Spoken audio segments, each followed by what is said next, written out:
کله یو پلار دی او مال دولت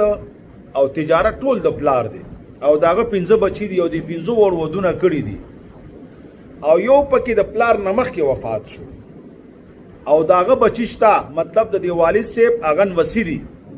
او دا بچی د پلار نکله مخ کې وفات شي د دین وسو په میراث کې بیا حصہ نه کیږي